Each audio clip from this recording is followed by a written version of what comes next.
Okay, dalawang nagda-dry pag kayo naliligo sa dagat at naliligo sa pool. Una, balat, pangalawa, buhok. Siyempre, pag-uusapan natin yung buhok, okay?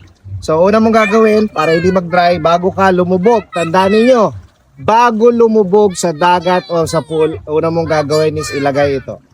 Okay, Fora 11 in 1, paano ilagay? Ilagay mo muna sa kamay. Tama lang. Okay, enough lang. Gaano kahaba ang buhok mo? Kung maiksi buhok mo, konti lang. Kung mahaba buhok mo, ganito lang. Pa-spread mo sa iyong kamay at ilagay mo sa buhok ng iyong magandang moto. Okay? Ganyan. Sir Mix, baka naman bumula pag ikaw ay lumubog sa dagat or sa pool. Hindi yan bumubula. Okay? Yan ay pagkalagay mo sa buhok, diretso. A-absorb yan, diretso yan doon sa loob. Ang cuticle layer ng hair, so i-absorb yan, didikit yan doon.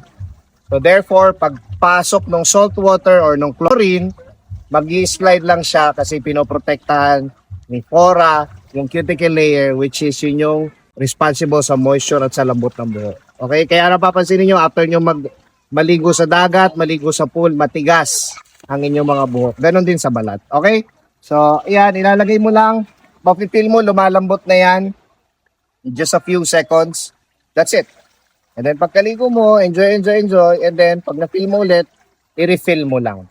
Ganon lang siya kasimple. Okay, Sir Migs, pwede po ba siya sa lalaki? Yes, okay. So lalagay naman natin sa lalaki.